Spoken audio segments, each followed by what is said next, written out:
जय श्री कृष्णा। राधे राधे प्रिय दर्शकों, आप सभी का हमारे चैनल पर हार्दिक स्वागत है। आज की इस वीडियो में बात करेंगे अक्षय तृतीया पर पितृ पूजा कैसे करना चाहिए, अक्षय तृतीया पर किसका पूजन करना चाहिए, अक्षय तृतीया पर कौन से देवी देवता का पूजन करना बहुत ही उचित है, शुभ होता है, और अक्षय तृतीया पर कौन सा दान हमें करना चाहिए, किस चीज़ का दान करना चाहिए, कौन सा पुण्य करना चाहिए, अक्षय तृतीया पर क्या करना चाहिए, ये सब संपूर्ण जानकारी आपको अक्षय तृतीया की आपको इसी वीडियो में प्राप्त हो जाएगी।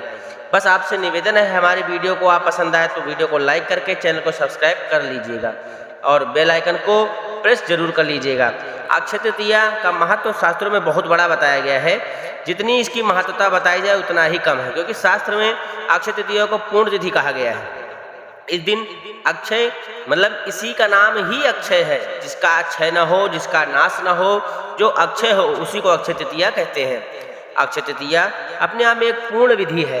अक्षय तृतीया वैशाख माह के शुक्ल पक्ष की तृतीया तिथि को मनाई जाती है। इस दिन कोई भी मांगलिक कार्य बिना पूछे निसंकोच आप कर सकते हैं। इसमें पंचांग शुद्धि देखने की आवश्यकता नहीं है, कोई मुहूर्त देखने की आवश्यकता नहीं है। इस दिन आप मुंडन, गृह आरंभ, गृह प्रवेश, सगाई, गोद भराई सभी मांगलिक कार्य आप इस दिन बिना विचार किए हुए, बिना संकोच किए हुए, बिना किसी से पूछे हुए आप संपन्न करा सकते हैं। कोई भी शुभ कार्य इस दिन कार्य किया हुआ शुभ फल प्राप्त होता है। मतलब अगर इस दिन आप कोई कार्य शुभ मांगलिक कार्य करते हैं तो आपको यह संपूर्ण मतलब अक्षय होगा, मतलब इसका बहुत ही अच्छा होगा और शुभ होगा। बहुत बड़ा महत्व है इसका, बहुत बड़ी विशेषता बताई गई है अक्षय तृतीया की। जो भी लोग काफ़ी समय से उनका काम अटका हुआ है, मुहूर्त नहीं मिल रहा है, समय नहीं मिल पा रहा है, अक्षय तृतीया पर ही संपन्न कर सकते हैं। तो आप इस दिन आप कोई भी मांगलिक कार्य जो आप बहुत दिन से नहीं कर पा रहे कर सकते हैं, क्योंकि इसकी अक्षय तृतीया की बहुत ही अलौकिक महिमा बताई गई है। इस दिन सोना खरीदने का बहुत बड़ा महत्व है, सोना खरीदने का बहुत बड़ी महत्वता बताई गई है। यदि सामर्थ्य हो तो इस दिन आपको सोना अवश्य ही खरीदना चाहिए, यदि सामर्थ्य है तो। क्योंकि अगर आप नहीं खरीद पा रहे हैं तो आपको पीली सरसों और सेंधा नमक खरीद कर ले आएँ। जहाँ पर आप पूजन कर रहे हैं वहाँ पर आप सेंधा नमक और पीली सरसों को समर्पित कर दीजिए, वहाँ पर रखिए। उसके बाद आप एक लाल कपड़े में थोड़ी सी पीली सरसों बांधकर अपने तिजोरी में जहाँ पर आप धन रखते हैं वहाँ पर रख दीजिए, और सेंधा नमक आप दूसरे दिन उसको खाने में उपयोग कर सकते हैं। यदि ऐसा करते हैं आप तो भगवान लक्ष्मी नारायण की असीम अनुकंपा आपको अवश्य प्राप्त होगी। जैसा आप सब कमेंट में आया हुआ था, मतलब कुछ लोगों ने किया था कमेंट कि पंडित जी हमें पितृ पूजा कैसे करें, मतलब क्या विधि है, कैसे करना चाहिए। तो देखिए, यदि आप ब्रह्म मुहूर्त में उठकर पूजा करना चाह रहे हैं तो स्नान आदि करके गंगा जल से स्नान कर ले, साफ स्वस्थ वस्त्र पहनना, पीला वस्त्र पहने या सफ़ेद वस्त्र पहने। इस दिन माता लक्ष्मी और भगवान विष्णु का विशेष पूजन करना चाहिए। विशेष पूजन का अर्थ है मतलब आप तन मन से विशेष सामग्री लाकर, जैसे फल हुआ, मीठा हुआ, पान पत्ता हुआ, सुपारी, लौंग, इलायची लाकर आप पूजन कर सकते हैं। यदि आपके पास कुछ भी नहीं है, जैसे आप पूजन करना चाह रहे हैं, तो वैसे ही आप भगवान लक्ष्मी नारायण की मूर्ति हो, फोटो हो, साफ कर एक पीला आसन बिछाकर विराजमान कर दीजिए और जल से स्नान करवा दीजिए। आप चाहे तो पंचामृत बना लीजिए, फिर उसके बाद धूप, पुष्प, दीप दिखाकर भगवान को पूजा अर्चन कर सकते हैं। कुछ मीठा फल भगवान को अर्पण कर दें। अगर हो तो एक पान पत्ता, सुपारी, लौंग, इलायची भी अर्पण कर दें माता लक्ष्मी जी को, भगवान विष्णु जी को। पूजन अर्चन वंदन करें। भगवान के मंत्रों का, माता जी के, लक्ष्मी जी के मंत्रों का आप जप करना चाहिए। उसके बाद में दिन में, माध्याह्न में यानी दोपहर में आप प्रातःकालीन आप पूजन कर सकते हैं। माध्याह्न में जो है पितृ पूजा करिए। पितृ पूजा कैसे करना है, आप एक बर्तन में थोड़ा सा गंगा जल रख लीजिए, काला तिल उसमें डाल दीजिए, सफ़ेद चंदन डाल दीजिए और सफ़ेद पुष्प फूल डाल दीजिए। उसके बाद में जल से उस बर्तन को भर दीजिए। दक्षिण मुँह करके पितरों को ध्यान करते हुए आपको ऐसे अंजलि जल उठाना है। मतलब जैसे आप अर्घ्य देते हैं तो पहले दोनों अंगुली को जोड़ लेना है और उसके बाद आपको अंगूठे से, मतलब दाहिने अंगूठे से दक्षिण मुँह कर लें और दक्षिण मुँह करके अंगूठे के बल से आपको जल उसी बर्तन में गिराना है 3 बार। और ऐसे दाहिने, मतलब आपको चित्र में दिखा दिया जा रहा है, देख लीजिए आप इसके ऊपर। तो अंगूठे से 3 बार गिराना है। जैसे जिनके जो पिता चले गए हैं, बाबा, दादा, परदादा, जिनके माता पिता नहीं हैं, जो भी परिवार के हैं जो शरीर छोड़कर चले गए हैं, तो आप पितृ में हो गए हैं, मतलब पितृ में आपने उनको, मतलब वो पितृ में सम्मिलित हो गए हैं, तो उनका नाम लेकर ऐसा जल उठाएं और बोलें, नाम लेकर बोलें तस्मै स्वधा, तस्मै स्वधा, तस्मै स्वधा।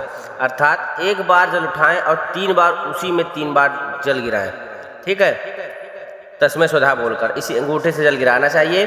तो इस प्रकार जो अपने पितरों को तर्पण करना चाहिए, मतलब तर्पण करना चाहिए, पितरों को जल देना चाहिए। भगवान सूर्य को ऐसे अर्घ्य प्रदान कर दें जैसे आप देते हैं, लोटे में जल दे दें और उस दिन अपने पितरों को निमित्त कुछ भोजन मिष्ठान बनाकर उनको भोग लगाकर बाहर कहीं, जैसे पूरी सब्जी खीर हलवा जो भी कुछ बनाकर बाहर कहीं अपने पितरों के निमित्त रख सकते हैं। भगवान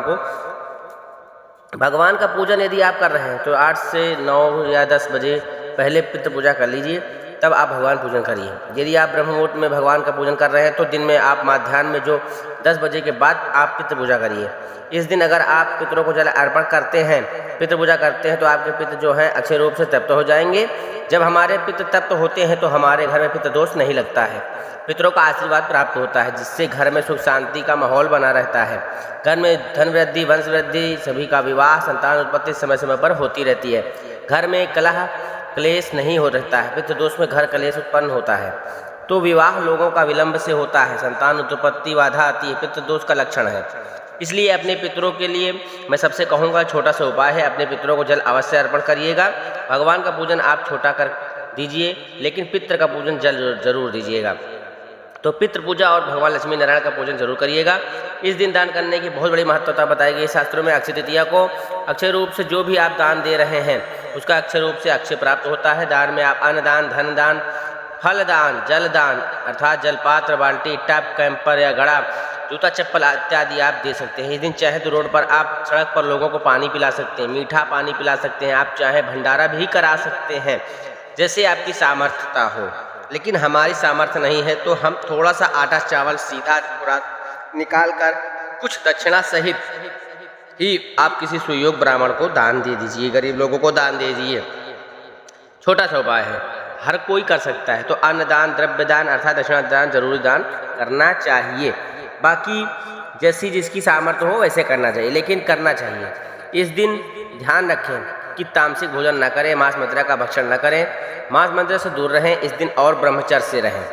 यदि ऐसा करते हैं तो भगवान लक्ष्मी नारायण की आपके ऊपर असीम अनुकंपा प्राप्त होगी। आपको जो भी दान दिए हैं, मतलब आप वह अक्षय होगा, आपको वह पुनः वापस प्राप्त होगा। जो भी हम खेती करेंगे भगवान के बगीचे में, वह हमको पुनः ही खेती काटने को मिलेगी। तो यह समाज जो है भगवान का एक बगीचा है, भगवान का एक सरोवर है। तो जो भी इसमें हमें न्यौछावर करते हैं, जो भी हम इसमें दान पुण्य करते हैं, वह सब हमें पूरा फिर प्राप्त होता है, उससे हमें अधिक मिलता है। तो हम अपनी सामर्थ्य के अनुसार यह कार्य जरूर करें। वीडियो आपको अगर अच्छी लगी हो तो चैनल को सब्सक्राइब करके वीडियो को शेयर जरूर करिएगा और कमेंट में जय श्री लक्ष्मी नारायण अवश्य लिखिएगा। धन्यवाद।